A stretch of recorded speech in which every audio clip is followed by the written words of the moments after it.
Oh my God, you guys, I am so excited for today's recording, this episode. We have Laura Belgray. Laura, welcome to Seeing Other People. Thank you so much. I'm so thrilled to be here. I'm so excited. First of all, congratulations on your book, Tough Titties on Living Your Best Life When You're the Effing Worst. Question, is it effing or fucking? It's effing. I mean, it's spelled effing, and I prefer to say effing. I don't know why, because I love to drop a good F bomb, but somehow it feels jarring to say when you're the fucking worst. And you know what? I hesitated about the title a little bit because I, people are like, but you're not the worst. I'm like, it's not being about it's not about being a terrible person. It's more about saying like, oh, I'm so sorry, I'm the worst. It's not about being the Yeah. absolute worst. It's being low key kind of the worst. So effing feels more appropriate. I support that and respect it. And I think it is a great title. And I just want to kind of set the stage here with I have become obsessed with you. In the least creepy way possible, which is part of the reason why I'm so excited for this episode because I know every single person listening is also going to become obsessed with you once they get to know you. And I, in part of my journey to becoming obsessed with you, I've been listening to a ton of podcasts that you've been on. And one thing that you said, like, really like hit home for me. And you said, like, since putting the book out, now you're doing like you're pitching yourself to all of these people where before maybe you were kind of just in your own network of people who already knew Laura Belgray. And now you're getting your name out to other people. And in that, you do have the opportunity to get rejected. And that's something that we're all afraid of all the time. But I just want to like really applaud you because I am in the camp of I did not know who you were until I got an email and opened it. And now that I do know who you are, I'm so glad that I do. And I'm just so happy to get the chance to talk to you and have this conversation. So proud of you for putting yourself out there. It does pay off and just a tale for everyone to go home with in the first 2 minutes. It does. And thank you so much for not rejecting me as a person. Anytime. Of course. I accept you for who you were back in sixth grade and for who you are now. You are my people. Thank you. Yes. So I want to start and just ask, I know for you, writing a book was on your wish list for a long time, but I'm curious why this book? Why was this the book that ended up coming out of you when you finally put your mind to it and sat down to write a book? Really, the book I always wanted to write was a book of my stories, like a book of stories about my life. And there are stories in this book that were originally maybe going to be my book, like the whole book, like the chapter "He's Never Going to Leave Her," which is appropriate to mention in this podcast. But once I sat down to write the book, really, like by that point, I had so many other stories, and that wasn't the focus of my life anymore. It was just a chapter. And so the question really is like, why did it come to this?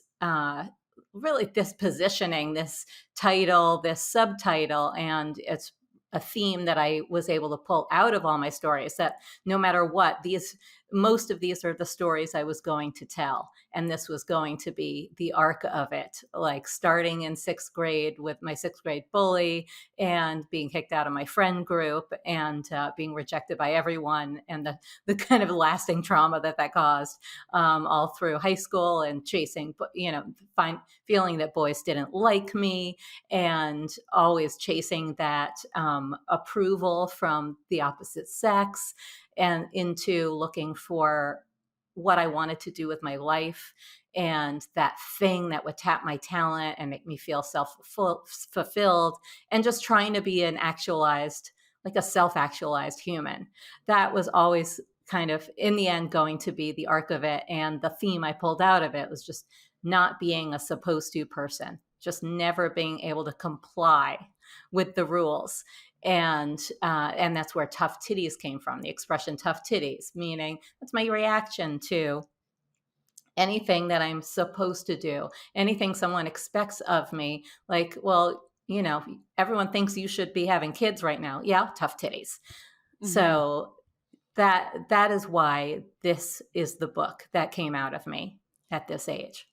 I love that. And every single thing that you just said, I wanted to be like, yep, like that is relatable. Went through that. I know someone who went through that. Like every single thing is something that I feel like we've all experienced, but we've all felt so alone in our experience of it and embarrassed and like there's something wrong with us or we're falling behind or we're not doing what other people expect of us. And that's why I love at like the book and just everything that you kind of have put out there. I love it so much because it helps connect us all to talk about these things and to say like it's not embarrassing to feel like your worth is connected to other people liking you. Like is that the way it should be? No, but do so many of us share that feeling? Unfortunately, yes. But Yeah. we can all be better off if we talk about it. Right. Exactly. Let's admit it. It's so funny. Right now, I'm I'm a little bit obsessed with this trend, this meme of like my toxic trait is. Yes. And nobody is admitting their real toxic traits. Everyone's like, my toxic trait is that I care too much about empowering other women. Or my toxic trait is I tell it like it is.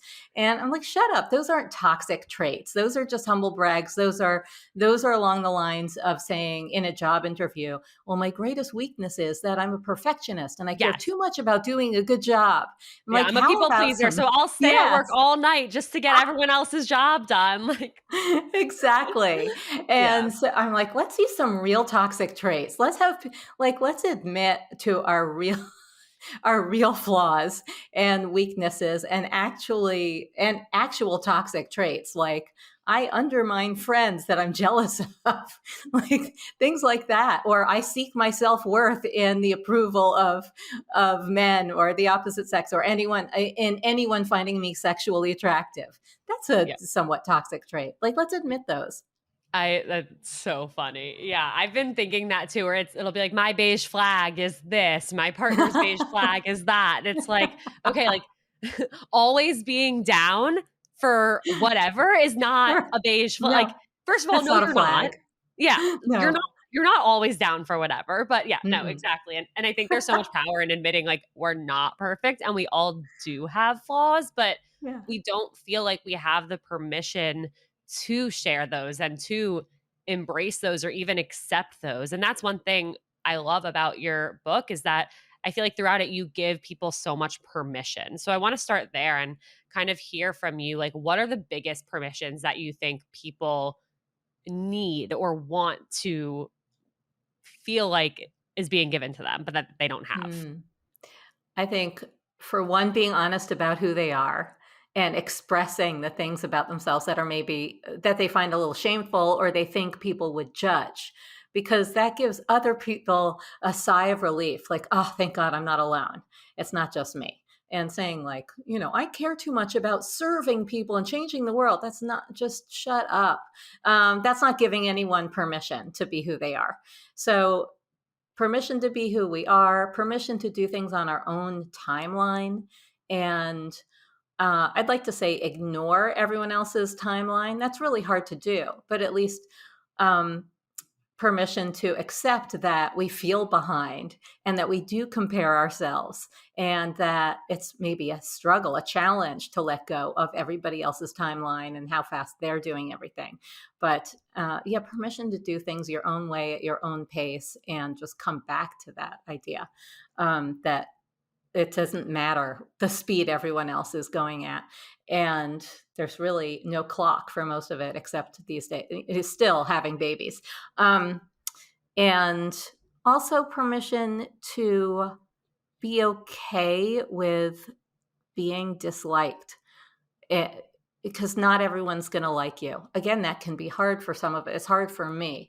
I'm not great with it, but just if I hear somebody else talk about being disliked or someone insulting them and how they dealt with it, it feels like such a relief to me. I'm like, okay, it's not so bad if someone said this about me or thinks that about me. So those are a couple of things. There's so much I want to dive into there. Let's start and go back kind of to the timeline thing because obviously that's something that people face so much in dating. You know, a lot of my listeners are in their mid 20s, late 20s, early 30s and seeing all of their friends and their Mm. siblings and kind of everyone around them, especially on social media, getting into relationships, getting engaged, getting married, having babies. And that is really, really hard if that's what you want, but you don't have that yet. And you're sitting there thinking, like, well, I'm still single. I'm now falling behind. What's wrong with me? So, yes, I love what you said about like, it's almost like the first step is admitting, like, okay, I'm on my own timeline, but how can you really accept that and not let other people's timelines or what society expects of you really get the best of you? I think you have to remember that, first of all, it is a societal thing that keeps shifting. I mean, when I like my mom had me at 32 and got married at 30. And at that time, so I was born in 69, a while ago. And at that time, she was an old maid, like getting married at age 30 in 1967. She was considered an old maid, and everyone had lost hope. They had given up hope that she would be okay in life. And so just thinking about that and how things have changed, it gives a good shift in perspective. Like, okay, so this is totally the timeline right now is pretty arbitrary too. And most of it is, especially in terms of getting engaged or finding the one, getting engaged, getting married, most of that is based on biology and the idea that you must have kids and everyone wants to have kids. And of course, science has shifted that as well, and so that is happening later and later. And for those of us out there who maybe don't want kids, we've got all the time in the world to find somebody. And those of us who would be okay having kids, who do want them, but might be okay having them on our own or in some other way, also all the time in the world. Not all the time in the world. You want a certain amount of energy if you're gonna have babies. I sure wouldn't want to have them at my age. But yeah, just thinking about how arbitrary those timelines are is pretty healthy and can help shift your perspective. And it is hard when you know what you want and it's what everyone else is getting around you. It's hard to be happy for them. It is. I remember when I finally met the person I wanted to be with, which was in my early 30s, who's now my husband, Steven. And our relationship was fantastic in the very beginning, and then got a bit rocky. And I remember wanting so badly for him to come around and and want to settle down with me and propose of his own accord. And I had other friends whose boyfriends that they had just started seeing were proposing and they were getting engaged, and it was so hard for me to be truly happy for them. I just remember, like, I'm so happy for you, and having that Right.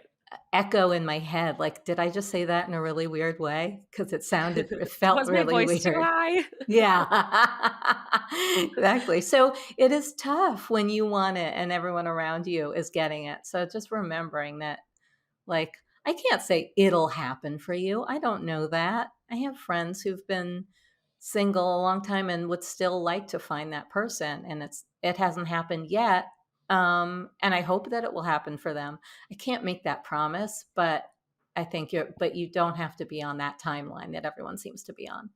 Yeah. I love how you're able to admit that, like, you weren't always actually necessarily happy for other people. No. And I even just, like, kind of danced around saying it because it's something that we don't hear often, and again, it's something that we've all felt. Like, we all have pretended to be happy for someone when we're jealous or when we're frustrated that it's happening to them and not us, and that is literally so normal, Yeah. and it's something that we all would be so much better off from admitting. Like, and I almost think if it became a more normal thing to talk about, like, people would be understanding, because if the Yeah. roles were reversed, they also probably would not be that happy for somebody else getting all the things that they themselves want.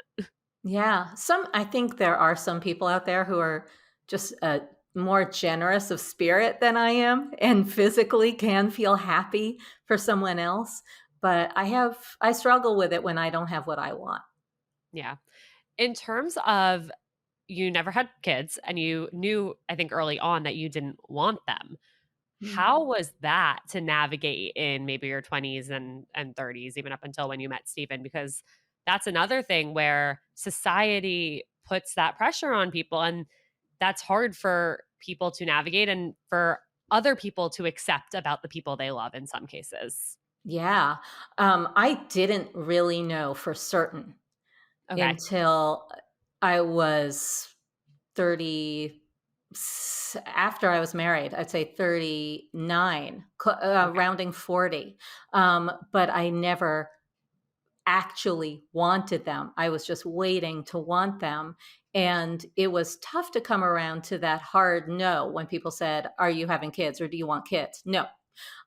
It was really hard to come around to that because I felt so much pressure to want them and saw so little evidence around me that to support the idea that I might be happy later in life if I chose not to have kids as a woman, like fulfilled and happy and not pathetic and lonely and considered, barren or sad. And so, I Googled a lot. I would Google older celebrity women without kids, Oh my and god. I would come up empty. The only people who'd come up were Oprah, but there was always a but. Like, Oprah has it all. She's got a multi-million-dollar empire, $1 billion empire, and she's got a great career and all these fans, but she doesn't But have kids. But for one thing. And then there was Dame Helen Mirren, one person, and who actually was quoted in the media saying, someone asked why she was so happy, and she said, "Because I don't have kids." And I was like, "Oh, good, I will cling to that." But there was no evidence, and all the media was baby crazy. They were not, like, insistent that Jennifer Aniston must have kids or she'd never be happy. So every other week it was like heartbreak for Jenny, and like, once again, not having kids, still doesn't have still kids, not having still kids. not having kids. Fast forward, still no kids. Exactly. And there were no stories like, guess which celebrity couple isn't having kids and they're over the moon. No one was over the Right. moon to not have kids. So it was hard to come around to that and face down the pressure from everyone who was telling me that I should have them, that I would regret. I would regret it if I didn't have them. And really having a one conversation with my husband finally, where we were just sitting down one night, and we had it before, but it never felt so certain as it did then, when I said to him after we were married, like, "Would you definitely, truly, absolutely be okay if we decide not to have kids?" And he just said, "Yeah." And his confidence in that made me feel so like, okay, I don't want them. I don't want them either. But it put a lot of pressure on me to, when I was in that window of, now is the time when I should be like trying to conceive if I want kids, and I'm not, and we're still not married. It put a Right. lot of pressure on me to make sure he was the one, and make it set so that we could make that decision together. And in my 20s, when I wasn't ready to have them, and in my earliest 30s when I wasn't ready to have them, I think that's part of the reason why I chose relationships that would tank all possibilities of having a family. That is a very good insight. We do that to ourselves. Yeah. I think it's hilarious that you said that you were Googling like celebrities without kids. I've heard this now so many times from guests. I had a guest come on earlier this year who said that she remembers like being in high school Googling like, how do I know if I'm bisexual? And Mm, like fast forward like 15 years later, she's like, oh yeah, I'm bisexual. Like I should have known right then and there when I was Googling, how do I know? So yeah. pay attention to the things you guys are Googling. It might Mm, tell you yeah, something you need to hear. that's a sign. Yep. I want to go back to something we touched on earlier, which is this idea of like validation from other people liking us. And in your Mm. book, there's a line that you said, a boy liking you wasn't just someone to go to the movies with, it was a green light to like yourself. This is like, I read that and I was like, oh my God. First of all, yes, I've felt that way my entire life. Second of all, like, how do we get rid of this mindset? Because it's a problem. Yeah, it is. Um, I wouldn't say that it's ever completely left me on a cellular level. Like I went to an all girls high school where boys were this thing to be treasured, coveted. Like the girls who had boys waiting for them in the lobby from our brother's school were so lucky. And anyone who boys liked, in my mind, was so lucky, and it was felt so out of reach to me. I just didn't have that thing. Mhm. I didn't have that sexy confidence that I'd read about in 17 magazine, or that But did ability to anyone? yeah. That ability to drive him wild and talk about his interests and, just touch him lightly on the arm and giggle, and I didn't have those things. I didn't have a natural and it was true. Boys, you might think I'm being hard on myself, or I was, but it was true. Boys just didn't like me in the time when boys were starting to like girls my age. So it's always been in me, and sometimes I find myself, like, going through my emails and a bunch of people will ask me for favors or whatever, or ask me questions that normally I'd be like, please email customer service for this. And then something's from a guy, and I'll find myself taking the time to answer or like write out a really thoughtful long answer and help extra. And I'm like, what am I doing? What is wrong with me? It's still there. It's still in me. But I think we just so in theory, I'd like to say it's just not true. It's no, it's not it is not where our self worth is. Our self worth is in I like being for me, the true self-worth is when I feel like I'm really being myself, and that's when I feel good about myself. When I'm really being true to myself and acting the way I want, acting in alignment with like who I am and what I really think, and not saying things I don't mean, and all that. That's where self-worth is for me, and excelling in what I'm good at and what I care about. But if you s if you still have those inclinations, like, don't feel terrible about yourself. I mean, it's really drilled into us at an early age. It's human. Measuring your self-worth by how sexually attractive you are. I mean, it is a natural thing to do, especially at a certain age, but then at another certain age, the one that is called a certain age, you find that it's no longer possible to be number 1 in that arena anyway, and, so you better find other ways to excel and measure how much you measure your self-worth, because there comes a point when, yeah, you're no longer going to be the queen or king of that game. That's hilarious. I mean, it's also like attractiveness or sexual attractiveness, it's in the eye of the beholder, and Yeah.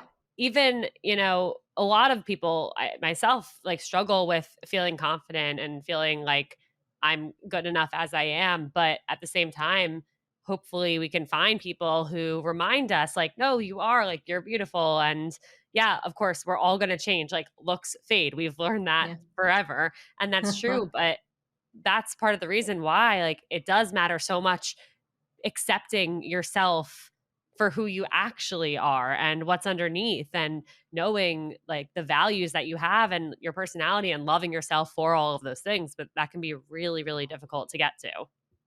Yeah. And I would say, like, while you're talking and I'm watching you, and you come across as so confident and natural and, I don't know, grounded in who you are. And that is really sexy. And I think that that is truly the way to, like, that's something that you can have all your life that doesn't have to fade and maybe can get stronger. And I remember, like, there have been so many times when I have measured myself against somebody else in terms of, like, looks or, like, how they wear their clothes or anything like that, and then when it comes down to is, like, the ones who are truly powerful and I think powerfully attractive are the ones who are just so who they are, and that to me is the pinnacle of, like, confidence and attractiveness. Well, I appreciate the little ego boost, but it's so funny when my fiance and I first met, I remember like maybe 6 months in asking, "Okay, like, am I different from what you expected in any way?" And I asked him that again like a year in, and even now I'll bring it up, and his answer is always like he thought I was really confident, and then Mhm. the more he got to know me, he realized just how wrong that was. But it's so funny because there are some things I am confident about. Like I'm confident in my ability to get on a podcast recording and do a good interview. I'm confident in my ability to like show up for my friends and be a good friend and support system when they need. I'm not confident in how I look. Half the time I have such like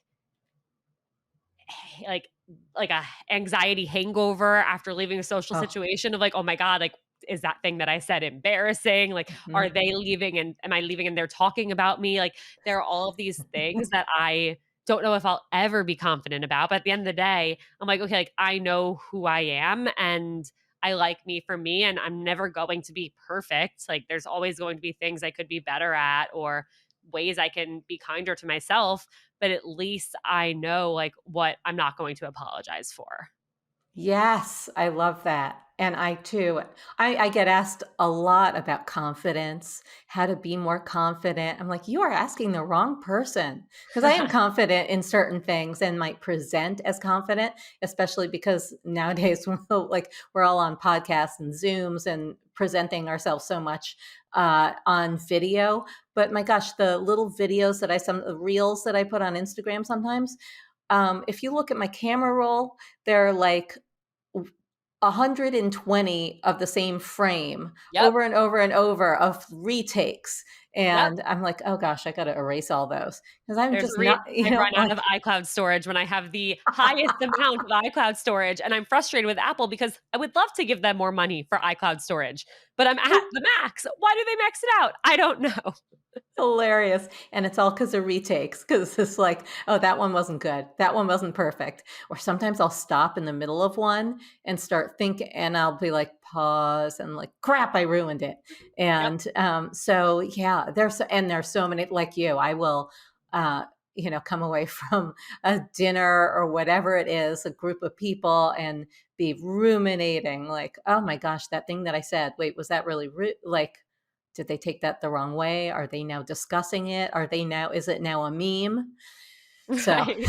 Like, is it going in the group chat? yep, Yeah, exactly. I think it's okay that I mean, no, it's 1,000% okay. I just wish people were more open about the parts of themselves that they're not confident in. And this to tie this back to dating a little, like so many people get really nervous and anxious about first dates. And that's okay. Like you don't have to go into every date feeling so confident, but I think the way to almost make a connection with somebody is to go in that date and say, "Oh, like, I'm really nervous to be here. I get super nervous before first dates." And that just yes, opens up this clean slate of like, okay, we can be vulnerable and we can get real and you're nervous and I'm nervous and we can bond over that and see where it goes instead of showing up to a date, being nervous, pretending that you're confident, like overthinking everything you're saying, them sitting on the other side of the table doing the exact same thing, and both of you feeling horrible when you could just bond over the fact that dating is nerve-wracking. totally. I agree with that. Even though I haven't I was gonna say, I really haven't dated much thinking about it. Like preparing for this podcast, I realized I have not gone on a lot of dates. I like all through my 20s, it was a lot of hookups that and people dating people who would not if you would ask them would probably not have agreed that we were dating. Um, Yep. I'd be Times like, may change, but those situations don't. no. I mean, I remember one guy asking me out, and I remember informing him, like, I'm really flattered, but I'm seeing this guy we both know. And then I named the guy, and he just laughed and laughed. He was like, "Oh, good luck with that." Because this guy was just a Ah, known hoe. oh And my I thought we were god. seeing each other. And so, he gave me an STD. That was about the extent of it. So, yeah, I haven't had a lot of like sit down and meet someone like on a first date kind of situations. But I agree with How that. how were you meeting people when you were in your 20s in New York City? I was going out to bars and I wasn't okay, so right after college, I spent the whole first year And then after that, several years, here and there, like going to bars like it was my job. And it wasn't to meet the one, it was just to be, because I mentioned before, I was not like, I didn't have a lot of boyfriends. I had no boyfriends in high school, like maybe 1 or 2, but I felt like I hadn't gotten out of my system that phase of, being hot. And so after college, I felt like, okay, maybe I could look kind of cute. Maybe I can go out and be hot. And this is my time to shine. And so I was a bar hoe for, for a good solid year there. And then I started getting actual jobs and didn't have as much time to be that way. But yeah, I would go to bars and go out dancing and meet people and kind of hook up with them, and or hang out at certain restaurants late night after hours, and would end up like thinking I was dating the manager when, as usual, he was just being a hoe. You were Um, actually just showing up to his place of work, his and he couldn't apartment. Yes, leave, so he was forced to exactly. spend time with you, and then you would come back. Right, exactly. He was a hostage. So In his own place of yeah, work. in his own place of work. So that's Yes. pretty much what I did for until my mid-20s, and then I had when I was 26, started truly dating someone who became quickly became an actual boyfriend who I would, How'd you meet him? bring home through work. A colleague set us up, or had like mentioned him a couple of times, suggested that maybe we meet, and there was not an official setup. This guy I had like spied in my neighborhood. I knew he lived in my neighborhood. I was really excited about the idea of him. And so when he came into work one day to visit it was actually my boss, who he was friends with. When he came into work one day, I spotted him. I knew who he was, and I went right up to him and introduced myself. And probably our mutual friend, my boss, had planted the seed in his head too. And so he came over to my desk and started flirting and talking with me. And then I think, we exchanged numbers and he asked me out. So that was the first time, like really the first time I feel like I went on an official date with somebody that who was a prospect.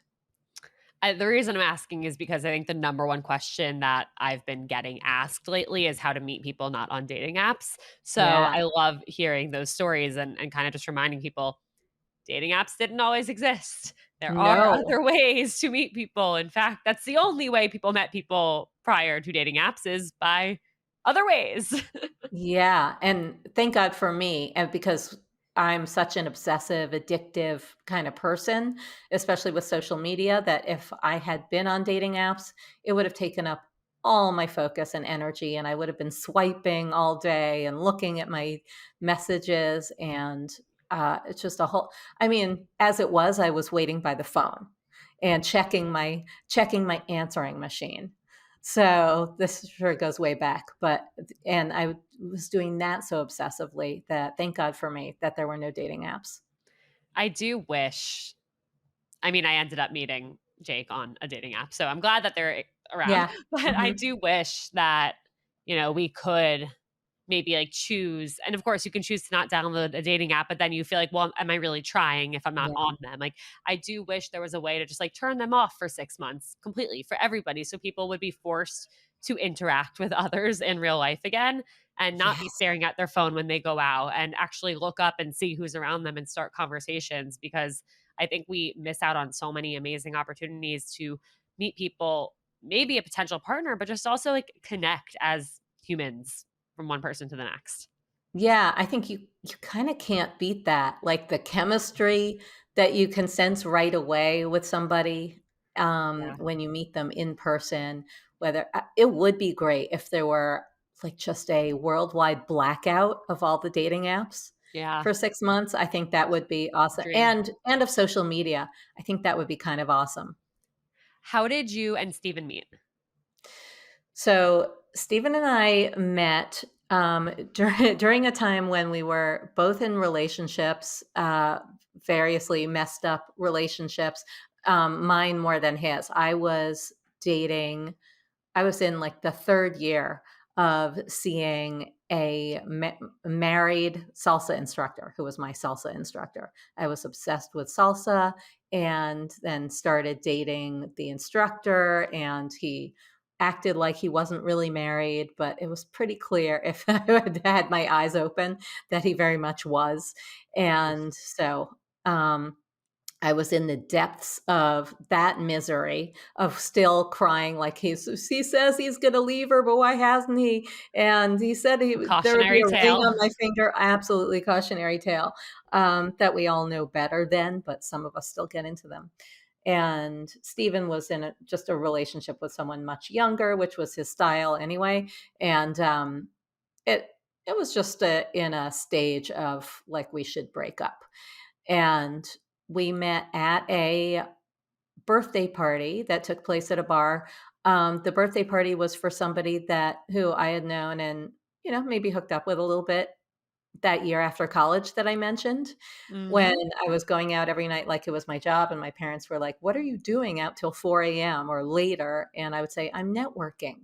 And so it That's turned cool. out that that was not untrue because, 10 years later, Yeah. at the birthday party of one of these people, a bar owner who now owned a restaurant, I met Steven. It was, right before 9/11. And so this birthday party started at a bar of the restaurant group he was about to work for, Stephen was. And then we went on a boat that sailed around the New York harbor. And I remember I was sitting next to him on this boat and I'd gone to this party because normally it was a dance night and I never skipped dance. But I had this feeling. I was like, I'm so miserable right now, and I have to go meet new people. I just have to go to this party and be around people who get me, maybe people who see movies that aren't shark movies um, or horror movies, which was all my boyfriend wanted to see or talk about. And so I remember sitting with Steven next to him on this boat, and first of all, looking up at the New York skyline, and we were looking at the Twin Towers and saying, "Wow, those are like the skyline is actually really beautiful." And we were talking about New York, and we were talking about Boogie Nights, which was just out and or had been out like a year or so before, and we agreed it was the best movie ever. And I was like, "This is the kind of guy I should be with." If only he were straight, because just Oh my everything about god. him everything about him made me think he was gay, and especially that he was so easy to talk to and get along with. I was like, it just didn't even occur to me that he was straight. And the next time I saw Wait, you him fully assumed he was gay? fully, That is fully. so funny. He was wearing, like, these cool jeans. He said something about my outfit, but not in a but yeah, in a fashion kind of appreciating way, and it was just the way he talked and how easy he was to talk to that made me just never think for a second that he was straight. That is hilarious. I just felt so naturally myself with him. It's Well, like, that's also probably why you yeah, could that probably contributed to you thinking that because it was so easy. So you yes. also weren't putting pressure on yourself to impress him. Exactly. Not for a second. And because I was still in a relationship, like Right. obsessively in a relationship.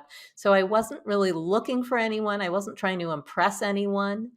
And, all the common wisdom goes against this, is all like every bit of dating advice you'll read or hear is like, don't you're not going to find your next relationship while you're in a bad relationship. You have to create space. You have to be okay being on your own, in order to find the right person, and you have to be in a place where you are really alive and loving yourself and confident. Meanwhile, I was in the lowest, most miserable, degrading place, spying on my boyfriend, checking his emails to see if he was cheating on me, and he was, and just like probably not in my best state of self esteem. We have so much in common. It's crazy. Continue. That's awesome. I love it. I gotta hear your story too then. But so anyway, so it went great with Steven, and then the next time I saw him was on 9/11. My sister and I had been, like, up at my parents' house, our parents' house all day watching the footage, and it was such a like harrowing day. And we felt like we got to get out of the house and go. We just need to be around people, and our parents didn't count. So I called my friend who owned the same bar who had had the birthday, and he said, you know, so great of you to call. You know, you called everyone you knew that day to see how they were, make sure they were okay. And he was like, thanks for checking. We closed the restaurant. We're down here just with like friends and family. We've got food. Come on down. And so my sister and I went down there, and sitting right there in the first at the first table was Steven, and who I remembered very well. And he was like, hey, this is my girlfriend. And instead of it being like, oh no, he has a girlfriend, I was like, girlfriend? Yeah. Wait, Whoa! not gay. Not boyfriend. Exactly, not boyfriend. And then I started going into, he was about to open this restaurant, which was delayed by a couple of months because it was right near Ground Zero. And once they opened, even before they opened, I started stopping by. It was on my walk. I would walk downtown in the Hudson River Park, and this restaurant was in Tribeca. So on my walks, I would stop in while they were building it and in sawdust stage, and he would be there, and we'd flirt. He'd come outside, he'd flirt, we'd talk. And then when they opened, I started going in a lot, and Again, he showing up to their place of work. exactly. My Old old habits die MO. hard. My Yeah. old MO. I've like I started going there like it was my job. And so one day when I went there, his friend, the friend he was working for, who owned the place, who had opened the place, was at the podium. And I showed up for dinner for reservation, and he said, "Oh, hello, Laura Belgray." And then he looked at the computer, who Stephen loves, no, really loves, like wants to go on a trip with, maybe to London or Paris. And he started reading something to me. I was like, "What are you talking about? What are you saying? What are you reading from?" And he's like, "It's from Open Table. It's Stephen's notes on you." Oh my And god. yeah. Oh my So god. Stephen and I started like trading emails. We were both still with people. Um, but one day when I was there, like close to Christmas time, he said, I'm going to see my mom for Christmas, but when I'm back, would you want to do something sometime? And I said yes. And so we started having friend dates. And it took us a while to like get around to that talk of, I'm seeing someone. Oh yeah, I'm also Me seeing too. someone. Yeah, me too. But so let's just keep having friend dates. We're friends. And Not doing let's just, anything wrong. no, nothing wrong. Maybe we agree that if we were single, we might like to be together. But, and then we both finally, you know, jettisoned those relationships that were bad for both of us and for the other person, and became a thing. The rest is history. That's this history. Wow. I love that story so much. I'm like, my face hurts from smiling, literally. And I love that you said, like, yeah, so much advice out there says, like, oh, you can never meet somebody when you're at your lowest or when you're in a bad relationship or if you don't love yourself. Like, that's one of the things I love to talk about on seeing other people is like, there's so, you can't listen to everything that everybody says because if you say like, oh, this thing's a red flag or you can't be loved in this state, like, if you believe that, then you're gonna miss out on so much that is meant for you or that could possibly happen, and I just think that, like, there's no one specific rule book or guidebook to dating, like, you never know what's gonna happen, you never know where you're gonna be or who you're gonna be with when something happens, and Yeah. I love hearing stories like yours because that just, like, really supports that concept of anything can happen. It's so true. And one thing I would say that does remain true, you know, that everyone says and is true is that if you are clingy and needy with a person who doesn't like that, then it is not going to work. And so Correct. being clingy and needy with somebody else while I was starting to get into a relationship in developing at least a friendship with Steven was a very useful tool for not being needy and clingy with him. With yeah, So that's hilarious. it is, and one other thing that remains true that you will hear from people, and I would heed this, is that you just cannot talk someone into, convince someone to be into you. It is not going to work. I could stand here all day applauding that statement. Yeah. And it, again, with like the needs, like we all have needs. We're always going to have needs, and being needy, and somebody who likes you is going to be able to show up for those and hear those out and respond to them in a way that's helpful and that makes you feel seen and heard, versus somebody who can't give you those things. It doesn't matter like how little your need is or how big your need is. Like if they aren't into you, if they don't genuinely want to make an effort to be with you and to build that future with you, they're not going to show up for you and show Yeah. up for those needs in the way that you need. And that's going to make Right. you feel more needy. Right. I totally agree. And unfortunately, being not needy or uh, being independent, maybe hard to get, is not something you can fake. It's No, just impossible to fake that and pretend. So you have to be involved in your own life enough for to in order to have that effect and have it be real. absolutely. Well, in effort to not be repetitive, I'm curious what else is going to come out of you when I ask you my final question, my favorite question to ask. But we may have already just said it. What is the best piece of dating or relationship advice that you've ever received or have to give?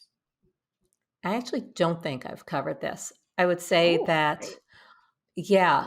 So when I was in this terrible relationship with the married person and when I was with Steven, a friend gave me the same advice both times. And it was, for something to change, you have to make the change.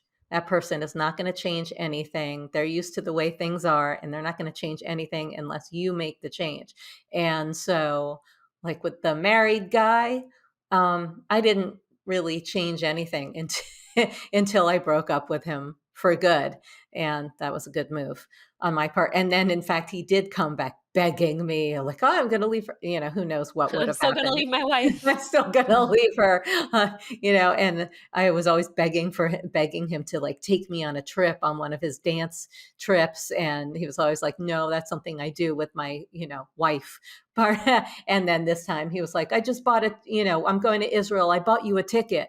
Oh Come my back to God. me." I was like, "Of course, now you do that." But then with Steven too, when things were tough and he wasn't as ready as I was, I had to initiate a break. I had to say, maybe we need some time apart. And that was really hard for me, really, Totally really fair. hard to let go. And that is what did the trick. He was so thankful that I pushed him in that way. And that was the only way anything was going to change. Yeah, I love that. I'm so sad this is over because I feel like we could talk forever, but Me this too. was amazing. Laura Belgray, thank you so much for being here. Where can everybody find you now that everybody else is just as obsessed with you as I am? I love you. Thank you. Okay, so my digital home is talkingshrimp.com. That's the name of my company, Talking Shrimp, spelled just like it sounds. And you can find my book, Tough Titties, there or at toughtittiesbook.com. And highly recommend it. A lot of dating stories, a lot. It will give you hope, especially if you're a late bloomer like me. And then on Instagram, I am at Laura Belgray. Amazing. And I will have all of that linked in the show notes. Thank you again so much for being here. For everyone who tuned in, go follow Laura, go get the book. Trust me on this one. And please, please, please send this episode to a friend who would love to hear it. Send it to the group chat, share it on your story, tag both of us, and I will talk to you guys next time. Thanks for listening, daters. I hope today's episode made you feel just a little bit less alone out there, no matter what your status might be. Give your finger a break from swiping and hit that follow and review button instead. And if you have any burning questions or want to share your own dating horror stories, reach out to seeingotherpeoplepodcast@gmail.com. And in the meantime, keep on seeing other people.